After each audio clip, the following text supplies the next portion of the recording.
নমস্কাৰ, মই বুলবুল জামানুফ। এই মুহূৰ্তত আপোনালোকৰ মাজলৈ লৈ আহিছো এটি বিগ ব্ৰেকিং নিউজ। মুখ্যমন্ত্ৰী অৰবিন্দ কেজৰিৱালে মুখ্যমন্ত্ৰী পদৰ পৰা ইস্তফা দিব আৰু দুদিনৰ ভিতৰতে ঘোষণা হ'ব নতুন মুখ্যমন্ত্ৰীৰ নাম। আৰু এই কথা ঘোষণা কৰিছে স্বয়ং মুখ্যমন্ত্ৰী অৰবিন্দ কেজৰিৱালে। দীৰ্ঘদিন জেলত থকাৰ পিছত জেলৰ পৰা ওলাই আহি আম আদমি পাৰ্টিৰ নেতা কৰ্মীসকলক সম্বোধন কৰি দিয়া এক ভাষণত এই কথা স্পষ্ট কৰি দিয়ে মুখ্যমন্ত্ৰী অৰবিন্দ কেজৰিৱালে। মুখ্যমন্ত্ৰী অৰবিন্দ কেজৰিৱালৰ মতে দুদিনৰ ভিতৰতে ঘোষণা কৰা হ'ব নতুন মুখ্যমন্ত্ৰীৰ নাম যদিহে ৰাইজে বিচাৰে। আপৰ নতুন কাৰ্যালয়ৰ পৰা দলীয় কৰ্মীসকলক সম্বোধন কৰি তেওঁ এই কথা স্পষ্ট কৰি কয় যে দুদিনৰ ভিতৰত তেওঁ দল ত্যাগ কৰিব আৰু ঘোষণা কৰিব নতুন মুখ্যমন্ত্ৰীৰ নাম। জেলৰ পৰা ওলাই অহাৰ পিছতেই এইটোৱে হৈছে দিল্লীৰ মুখ্যমন্ত্ৰীৰ প্ৰথমখন ভাষণ। মুখ্যমন্ত্ৰী অৰবিন্দ কেজৰিৱালে জামিন লাভ কৰাৰ পিছতে দিয়া এই ভাষণটোৰ পিছতে ইতিমধ্যে ৰাজনৈতিক মহলত তীব্ৰ প্ৰতিক্ৰিয়াৰ সৃষ্টি হৈছে। কিন্তু বিৰোধীয়ে এই কথাটোকে এটা পাব্লিচিটি ষ্টাণ্ট অৰ্থাৎ প্ৰচাৰ ষ্টাণ্ট বুলি অভিহিত কৰিবলৈ এৰা নাই। কেজৰিৱালৰ এই ঘোষণাক প্ৰচাৰ ষ্টাণ্ট বুলি অভিহিত কৰিছে মূলতঃ বিজেপিয়ে। বিজেপিৰ মুখপাত্ৰ প্ৰদীপ ভাণ্ডাৰীয়ে মুখ্যমন্ত্ৰী কেজৰিৱালৰ পদত্যাগৰ ঘোষণাক এক প্ৰচাৰ ষ্টাণ্ট বুলি অভিহিত কৰি তেওঁ কয় যে নিজৰ ভাৱমূৰ্তি পুনৰ উদ্ধাৰৰ বাবে এনে এটা কৌশলহে ৰচনা কৰি আছে। আন একাংশৰ মতে মুখ্যমন্ত্ৰী অৰবিন্দ কেজৰিৱালে পদত্যাগ কৰিবলৈ বাধ্য হৈছে নেকি বুলিও বিভিন্নজনে প্ৰশ্নৰ অৱতাৰণা কৰিছে।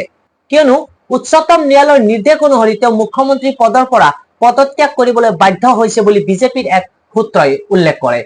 বিজেপিৰ সূত্ৰই কয় অৰবিন্দ কেজৰিৱালে ঘোষণা কৰিছে যে তেওঁ দুদিনৰ পিছত যি পদত্যাগ কৰিব আৰু ৰাইজৰ পৰা সঁহাৰি পালে পুনৰ মুখ্যমন্ত্ৰী হ'ব, এয়া কোনো ত্যাগ নহয়। উচ্চতম ন্যায়ালয়ে আদেশটোত কৈছে যে তেওঁ মুখ্যমন্ত্ৰীৰ আসনত থাকিব নোৱাৰে আৰু কোনো ফাইলত স্বাক্ষৰ কৰিব নোৱাৰে। কিন্তু অৰবিন্দ কেজৰিৱালৰ স্পষ্ট কথা যে দুদিনৰ পিছত মুখ্যমন্ত্ৰী পদৰ পৰা পদত্যাগ কৰিব আৰু যেতিয়ালৈকে দিল্লীৰ ৰাইজে তেওঁক সৎ বুলি বিবেচনা নকৰে তেতিয়ালৈকে তেওঁ মুখ্যমন্ত্ৰীৰ আসনত নবহে। যদিহে ৰাইজে তেওঁক পুনৰ ভোট দিয়ে তেনেহলে সেয়া তেওঁৰ সততাৰ প্ৰমাণ হ'ব বুলি তেওঁ নিজৰ ভাষণত স্পষ্ট কৰে। পিছে অৰবিন্দ কেজৰিৱালৰ মুখ্যমন্ত্ৰী পদৰ পৰা যি পদত্যাগ, এই পদত্যাগ আচলতে এক নাটক নে এক কৌশল নে সঁচাকৈয়ে বাধ্য হৈছে মুখ্যমন্ত্ৰী পদৰ পৰা পদত্যাগ কৰিবলৈ, সেয়া কিন্তু সময়ত লক্ষণীয় হ'ব। কিন্তু এই মুহূৰ্তত আপোনালোকক শুনাই লৈছো যে মুখ্যমন্ত্ৰী অৰবিন্দ কেজৰিৱালে জামিন লাভ কৰাৰ পিছত মুকলি আকাশৰ তললৈ ওলাই আহি আপৰ মুখ্য কাৰ্যালয়ত আপৰ নেতা কৰ্মীসকলক সম্বোধন কৰি উদ্দেশ্যে কি ভাষণ দিছিল। इतने बड़े बड़े सामने हमारे दुश्मन हैं जिनसे लड़के हम लोग सफल होते हैं, एक छोटी सी पार्टी जिसने इस देश की राजनीति बदल के रख दी। मैं इसीलिए सबसे पहले ऊपर वाले का पूरे सम्मान के साथ शुक्रिया अदा करता हूं और आशीर्वाद चाहता हूं।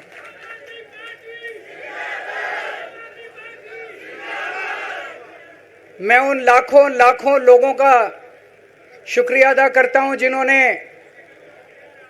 हम लोगों के लिए, जब हम लोग जेल में थे, मैं, मनीष सिसोदिया जी, संजय सिंह जी, विजय नायर जी, अभी सतिंदर जैन जी हैं, अमानतुल्लाह खान हैं, उनको वो भी जल्दी आएंगे मैं उम्मीद करता हूं। जिन जिन लोगों ने हमारे लिए दुआएं की, मन्नतें मांगी, मंदिर मस्जिद गिरजे गुरुद्वारे गए, उन सब लोगों का मैं तहे दिल से शुक्रिया अदा करता हूं।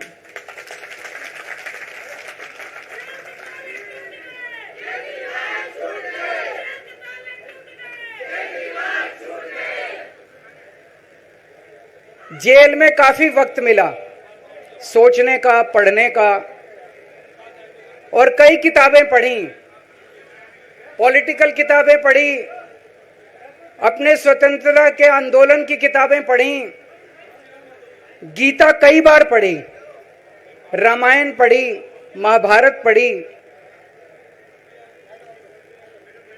आज मैं अपने साथ एक किताब लेके आया हूं, ये भी मैंने कई बार पढ़ी, भगत सिंह की जेल डायरी। आप लोगों ने पढ़ी है? पढ़ना इसको जरूर, खरीद लेना, खरीद के इसको पढ़ना, भगत सिंह की जेल डायरी। जब भगत सिंह जेल में थे आज से 90-95 साल पहले, उन्होंने जेल के अंदर अपने लेख लिखे थे, वो लेख इसमें हैं। और जेल के अंदर से उन्होंने बाहर कई लोगों को खत लिखे थे, उन्होंने अपने क्रांतिकारी साथियों को खत लिखे थे, उन्होंने देश के युवाओं के नाम खत लिखे थे। बलिदान से पहले साथियों को अंतिम पत्र 22 मार्च 1931। ये खत उन्होंने जेल से लिखा और उनके साथियों तक पहुंचाया अंग्रेजों ने। बटुकेश्वर दत्त की बहन प्रोमिला को पत्र, बचपन के दोस्त जयदेव गुप्ता को पत्र, वाइसरॉय को पत्र, ये सारे पत्र अंग्रेजों ने भगत सिंह के पहुंचाए। युवाओं के लिए जो पत्र लिखा वो पत्र बकायदा युवाओं के एक सम्मेलन में पढ़ के सुनाया गया।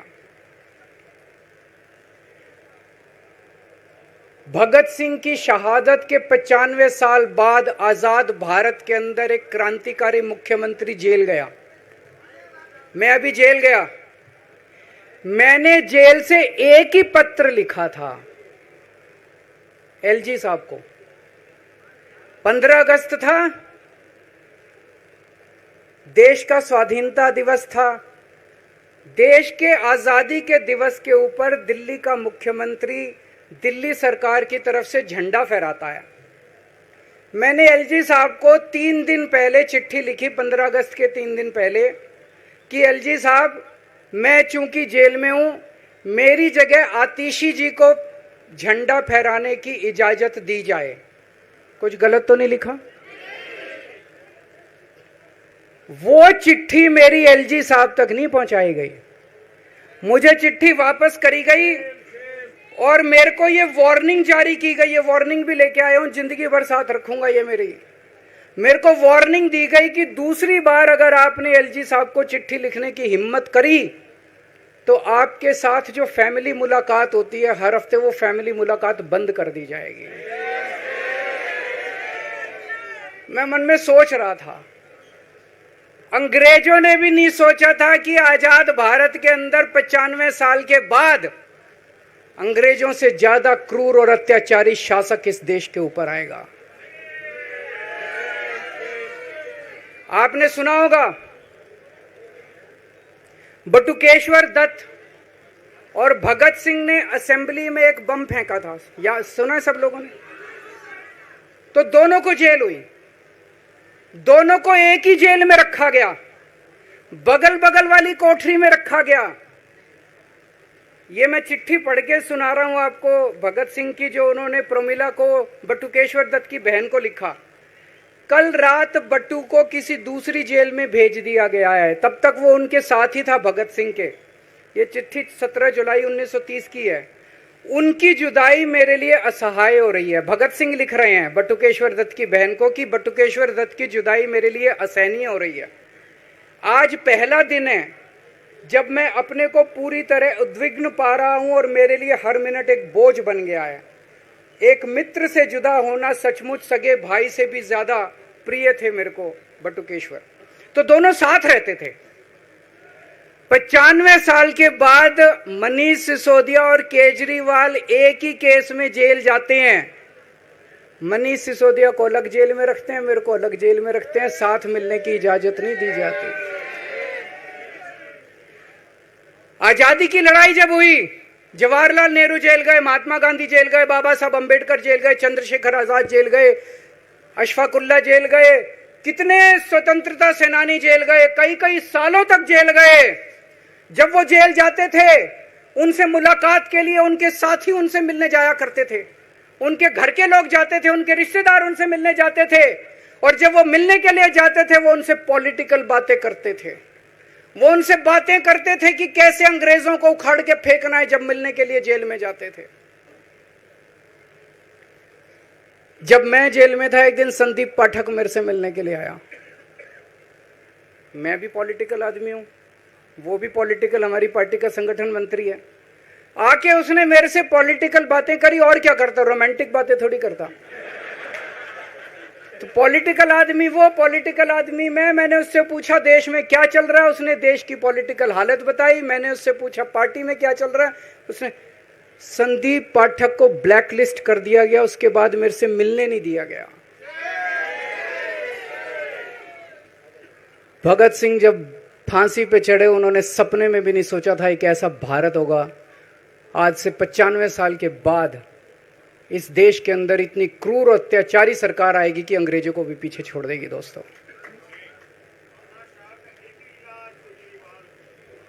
मुझे जेल क्यों भेजा इन लोगों ने? ऐसा नहीं कि केजरीवाल ने कोई भ्रष्टाचार किया, वो इनको भी पता है, मेरे को भी पता है, आपको भी पता है।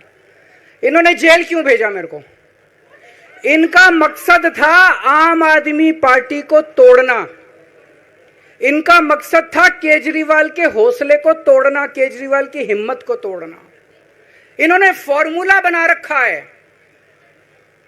आप देख रहे हो किस तरह से एमएलए तोड़ दो, एमएलए खरीद लो, ईडी भेज के डरा दो, सीबीआई भेज के डरा दो, फर्जी केस कर दो, जेल में डाल दो, पार्टी तोड़ दो। महाराष्ट्र में कैसे उन्होंने दो दो राष्ट्रीय पार्टियां तोड़ दी, पार्टी तोड़ दो, सरकारें गिरा दो और अपनी सरकार बना लो। इनको यह लग रहा था केजरीवाल को जेल भेज देंगे तो दिल्ली में इनकी पार्टी टूट जाएगी, दिल्ली में बीजेपी की सरकार बना लेंगे। इनको लग रहा था पंजाब की सरकार तोड़ के पंजाब में हम अपनी सरकार बना लेंगे, इनके एमएलए तोड़ लेंगे। लेकिन हमारी पार्टी नहीं टूटी, हमारे एमएलए नहीं टूटे, हमारे एमएलए तो छोड़ो, कार्यकर्ता भी नहीं टूटे। इनकी बड़ी बड़ी साजिशों के खिलाफ, बड़े बड़े षड्यंत्रों के खिलाफ केवल आम आदमी पार्टी में ताकत है जो आज इनका सामना कर रही है। इनको लगा केजरीवाल के हौसले तोड़ देंगे। आज मैं आपके सामने खड़ा हूं और मैं पूरे विश्वास के साथ कह रहा हूं कि जेल के इन 150-200 दिन जो मैं जेल में रहा, इन दिनों ने मेरे हौसले को और 100 गुना बढ़ा दिया है, कम करने की बजाय।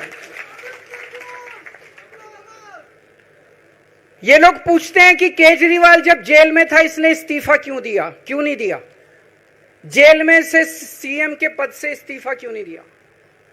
मैंने इस्तीफा इसलिए नहीं दिया क्योंकि मैं देश के जनतंत्र को बचाना चाहता था। इन्हें जो इतने फॉर्मूले बना रखे हैं, एमएलए तोड़ दो, पार्टियां तोड़ दो, एमएलए खरीद लो, डरा दो। अब एक फॉर्मूला और इन्होंने नया बनाया है।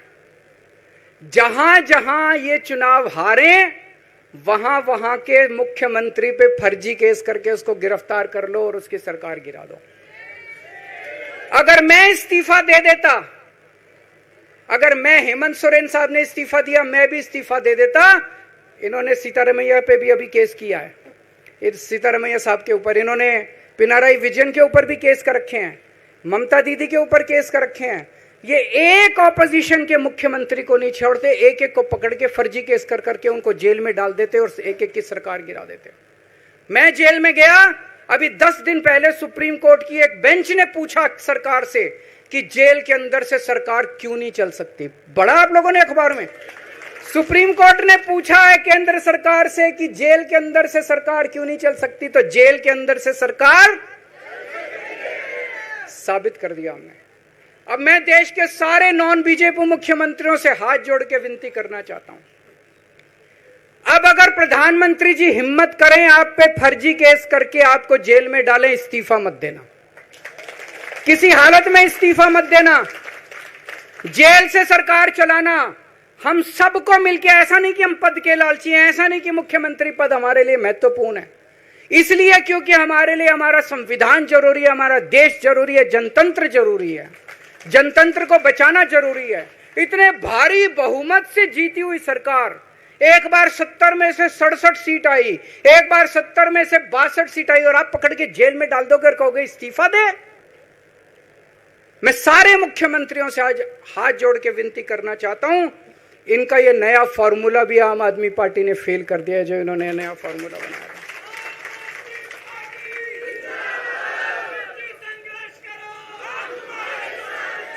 आज इनकी हर षड्यंत्र, हर साजिश से सामना करने की ताकत आम आदमी पार्टी में है। क्यों?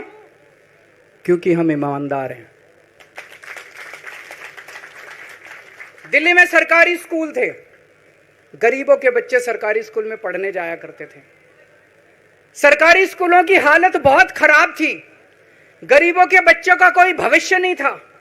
16 लाख बच्चे दिल्ली के सरकारी स्कूलों में पढ़ते थे। टूटे फूटे टिन के स्कूल थे, डिब्बे थे, स्कूल क्या डिब्बे थे, कोई पढ़ाई नहीं होती थी, गरीबों के बच्चों का भविष्य खराब था।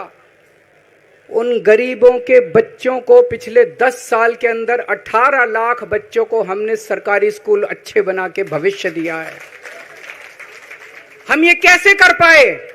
हम ये कर पाए क्योंकि हम ईमानदार हैं। आज अगर किसी के घर में कोई बीमार हो जाए, प्राइवेट में ले जाओ, लाखों लाखों रुपए खर्च हो जाते हैं। अगर थोड़ी सी सीरियस बीमारी हो, छोटी सी बीमारी हो, 10-15 हजार रुपए कहीं नहीं गए, इन बड़े बड़े अस्पतालों में ले जाओ। दिल्ली के अंदर हर सरकारी अस्पताल को शानदार बनाया, नए नए सरकारी अस्पताल खोले, गली गली में मोहल्ला क्लिनिक खोला, लोगों की चाहे अमीर हो चाहे गरीब हो, सबका इलाज, सबकी दवाइयां, सबके टेस्ट, पूरा इलाज मुफ्त कर दिया। क्यों? क्योंकि हम ईमानदार हैं। आज दिल्ली की महिलाएं जब बस में सफर करती हैं, उनकी टिकट नहीं लगती। बाकी देश की सरकारें घाटे में चल रही हैं, दिल्ली की सरकार ये सब सुविधा देने के बावजूद फायदे में चल रही है। क्यों? क्योंकि हम ईमानदार हैं। आज दिल्ली के अंदर इतनी सुविधाएं, 24 घंटे बिजली आती है आज दिल्ली में, पहले 8-8 घंटे के पावर लगते थे। हम ये कर पाए क्योंकि हम ईमानदार हैं। आज दिल्ली के लोगों को फ्री बिजली मिल रही है, कैसे? क्योंकि हम ईमानदार हैं। आज दिल्ली में जगह जगह सीसीटीवी कैमरे लग गए, स्ट्रीट लाइट्स लग रही हैं, लोगों को तीर्थ यात्रा कराई जा रही है। इतने कच्ची कॉलोनियों के अंदर पिछले 75 साल में इतनी सड़कें और गलियां नहीं बनी जितनी पिछले 10 साल के अंदर में सड़कें और गलियां बना दी। 75 साल के अंदर दिल्ली में इतनी पानी की पाइपलाइन नहीं डली जितने पिछले 10 साल के अंदर पानी की पाइपलाइन डाल दी। कहां से आया पैसा? क्यों?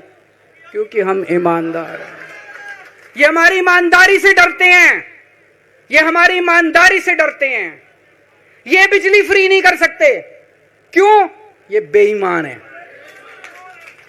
ये स्कूल ठीक नहीं कर सकते, इनकी 30-30 साल से सरकारें चल रही हैं कई राज्यों के अंदर, 25-25 साल से, 15-15 साल से इनकी सरकारें चल रही हैं। ये स्कूल ठीक नहीं कर सकते, अस्पताल ठीक नहीं कर सकते, ये फ्री इलाज नहीं दे सकते, ये बिजली फ्री नहीं कर सकते, ये 24 घंटे बिजली नहीं कर सकते। क्यों? ये बेईमान, ये बेईमान है।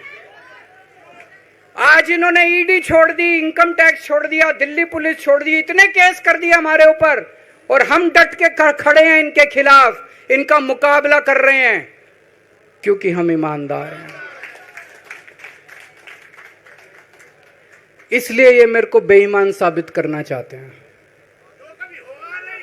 ये मेरे को बेईमान साबित करना चाहते हैं। मेरे ऊपर कीचड़ फेंक रहे हैं, मेरे ऊपर लांछन लगा रहे हैं, मुझे सुबह शाम गालियां देते हैं। लेकिन मेरे लिए बीजेपी इंपॉर्टेंट नहीं है, मेरे लिए आप लोग इंपॉर्टेंट हो। अगर देश की जनता, दिल्ली की जनता को लगता है केजरीवाल बेईमान है, मैं 1 मिनट के लिए सीएम की कुर्सी पे भी नहीं बैठूंगा। 1 मिनट के लिए मैं बैठने को तैयार नहीं। मैंने अपने जीवन में कुछ नहीं कमाया, मेरा बैंक अकाउंट खाली है, हमारी पार्टी का बैंक अकाउंट खाली है। मैंने जिंदगी में कुछ नहीं कमाया, अपनी इज्जत और अपनी ईमानदारी के सिवा मेरे पास कुछ नहीं आया। इनकम टैक्स में कमिश्नर की नौकरी करता था,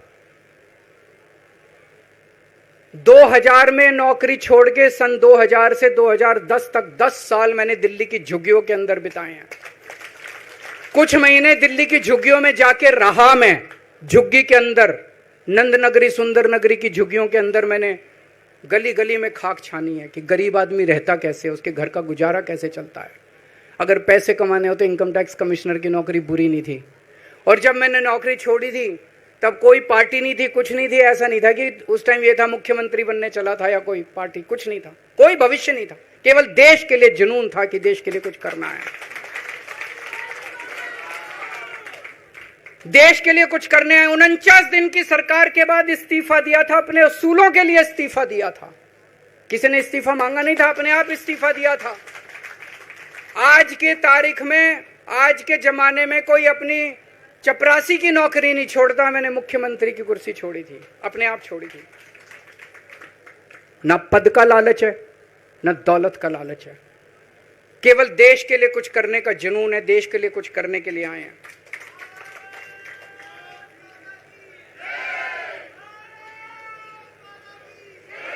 इन्होंने मेरे ऊपर आरोप लगाए, मनीष जी के ऊपर आरोप लगाए हैं। इस देश का जो सबसे कठोर कानून है ईडी का कानून, पीएमएलए, जिसमें बेल भी नहीं मिलती, बेल मिलनी भी मुश्किल है, उसके अंदर हमारे ऊपर तरह तरह के इन लोगों ने आरोप लगाए हैं। कोर्ट से हमको बेल मिल गई, उसके बावजूद आज की तारीख में आज जो स्थिति है, इससे फालतू कोर्ट और कुछ नहीं कर सकता था जितना कोर्ट ने कर दिया हमारे पक्ष में। हम कोर्ट के बहुत शुक्रगुजार हैं। कोर्ट ने हमें बेल दे दी, अभी बेल तक ही दे सकता था। अब ये केस चलेगा। मैंने वकीलों से पूछा, मैंने कहा मेरा दिल कहता है कि जब तक ये मैं कोर्ट से बरी होके ना आ जाऊं तब तक मैं सीएम की कुर्सी पे नहीं बैठूंगा। उन्होंने कहा जी ये 10 साल चलेगा केस, कोई कह रहा है 15 साल चलेगा केस, कोई कह रहा है 20 साल चलेगा केस। तो केस ये अभी लंबा चलेगा। आज कोर्ट जितना कर सकता था, कोर्ट ने हमारे पक्ष में निर्णय लिया है, हमें बेल दे दी। उन्होंने ऐसे कानून में जिसमें बेल मिलनी नामुमकिन होती है, उन्होंने बेल दे दी। आज मैं आपकी अदालत में आया हूं, जनता की अदालत में आया हूं, आपसे पूछने के लिए आया हूं, क्या आप केजरीवाल को ईमानदार मानते हो कि गुनहगार मानते हो?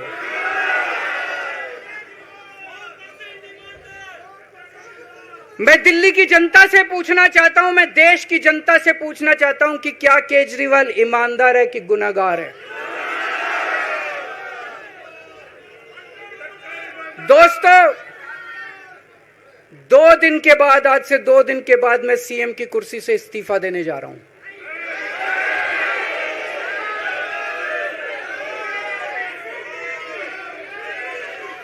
और मैं तब तक सीएम की कुर्सी पे नहीं बैठूंगा जब तक जनता अपना फैसला ना सुना दे। मैं जनता के बीच में जाऊंगा, गली गली में जाऊंगा, घर घर में जाऊंगा, और जब तक जनता अपना फैसला ना सुना दे कि केजरीवाल ईमानदार है, तब तक मैं सीएम की कुर्सी के ऊपर नहीं बैठूंगा।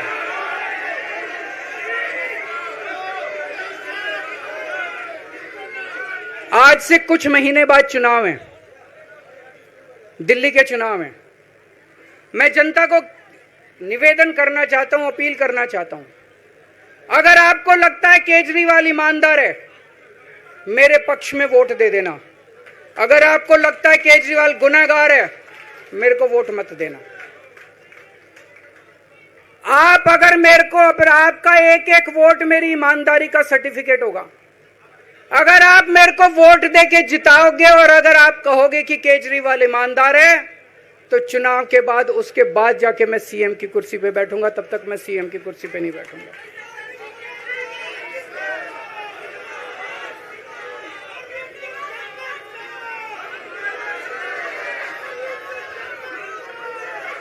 आपको लग रहा होगा अभी अभी जेल से रिहा होके आया है, ये कैसा क्यों बोल रहा है? अभी अभी जेल से रिहाई होके आया है, अब ये इस्तीफा क्यों दे रहा है? इन्होंने मेरे ऊपर आरोप लगाया है, इन्होंने आरोप लगाया है कि केजरीवाल चोर है, इन्होंने आरोप लगाया है केजरीवाल भ्रष्टाचारी है, इन्होंने आरोप लगाया है केजरीवाल ने भारत माता के साथ धोखा किया है। ये करने के लिए नहीं आया था मैं, सत्ता से पैसा और पैसे से सत्ता, इस खेल के खेलने के लिए मैं नहीं आया था। मैं देश के लिए कुछ करने के लिए आया था। जब 14 साल के बाद भगवान राम वनवास से लौटे, सीता मैया को अग्नि परीक्षा देनी पड़ी थी।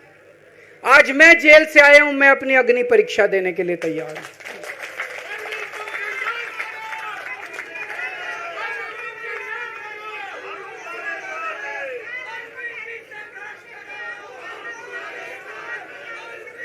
ये कुछ लोग बोल रहे हैं सुप्रीम कोर्ट ने कुछ कंडीशंस लगाई हैं, काम नहीं कर पाएंगे। पिछले 10 साल में इन लोगों ने कंडीशन लगाने में कोई कसर छोड़ी थी? एलजी साहब ने कंडीशन लगाने में कोई कसर छोड़ी थी? केंद्र सरकार ने 1 कानून, 2 कानून, 3 कानून, कानून पे कानून डाल के मेरी पावर छीन ली, पर आपके काम बंद नहीं होने दिए मैंने। ये कंडीशन हमारे लिए कोई वो नहीं रखती, कोई हमारे लिए अड़चन पैदा नहीं करती ये कंडीशन। इन कंडीशन को भी देख लेंगे, लेकिन मेरे लिए जो मायने रखता है वो है मैंने अपनी जिंदगी में ईमानदारी कमाई है। अगर आपको लगता है केजरीवाल ईमानदार है, जम के वोट दे देना मेरे पक्ष में। चुनाव के बाद सीएम की कुर्सी पे जाके बैठूंगा।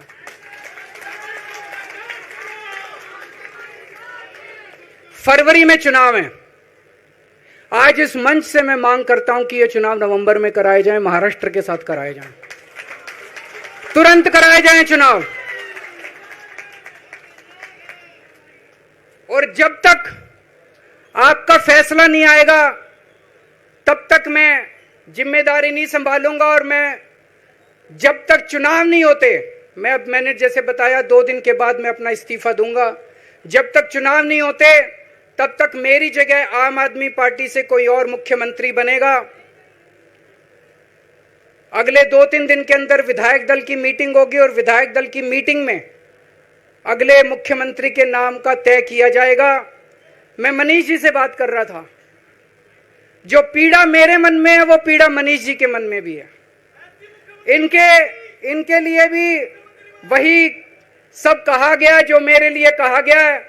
मनीष जी का भी कहना है कि ये दिल्ली के उप मुख्यमंत्री और शिक्षा मंत्री और मंत्री का पद तभी संभालेंगे जब दिल्ली की जनता कहेगी कि मनीष सिसोदिया ईमानदार है। तो मैं और मनीष सिसोदिया, हम दोनों का फैसला आपके हाथ में है, जनता के हाथ में है। हम दोनों जनता की अदालत में जा रहे हैं, गली गली जाएंगे, जनता के बीच में जाएंगे और उनसे पूछेंगे, अगर जनता कहेगी ईमानदार है तो हम आके इसकी कुर्सी पे बैठेंगे। 2020 में आया था मैं, 2020 में मैंने कहा था, मैंने अगर काम किया हो तो मेरे को वोट देना और काम नहीं किया हो तो वोट मत देना। कहा था कि नहीं कहा था? आज मैं आपके बीच में आया हूं, मैं कह रहा हूं अगर मैं ईमानदार हूं तो वोट देना, अगर मैं बेईमान हूं तो वोट मत देना, बिल्कुल मत देना।